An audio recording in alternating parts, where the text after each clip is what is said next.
বেশি করে দাও ছড়িয়ে ধনে পাতা কুচি, খেতে লাগবে অসাধারণ, ভাত লাগবে একটু বেশি। হাই বন্ধুরা, কেমন আছেন সবাই? আশা করি সবাই ভালো আছেন। আজকের আমার রেসিপি লোটে মাছের ঝুড়ো। আমি যেভাবে বানাই, প্রথমে মাছগুলো ভালো করে ধুয়ে নিতে হবে। কড়াইয়ে সর্ষের তেল গরম করে পেঁয়াজ কুচোনো, আদা রসুন বাটা, টমেটো কুচোনো দিয়ে ভালো করে কষাতে হবে। দিতে হবে লঙ্কা গুঁড়ো, হলুদ গুঁড়ো, ধনে গুঁড়ো, জিরে গুঁড়ো আর সামান্য লবণ। কেন মাছটা নোনা যেহেতু লবণটা বুঝে দিতে হবে, আর একটু ঝাল ঝাল হলে ভালো হয়। তাই জন্য আমি একটু লঙ্কা গুঁড়োটা একটু বেশি দিয়ে বানাই। আর যেটা দিতে হবে ধনে পাতা কুচি, একটু ধনে পাতা কুচি বেশি করে দিয়ে আর একদম শুকনো শুকনো ঝুরঝুরে করতে হবে। এটা কিন্তু গরম ভাতে খেতে অসাধারণ লাগে। বন্ধুদের কার কার ভালো লাগে অবশ্যই জানাবেন, আর রেসিপিটা কেমন লাগলো সেটা দেখে অবশ্যই জানাবেন।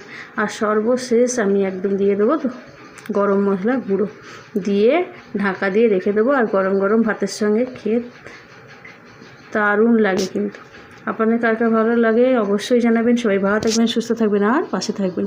অনেক ধন্যবাদ।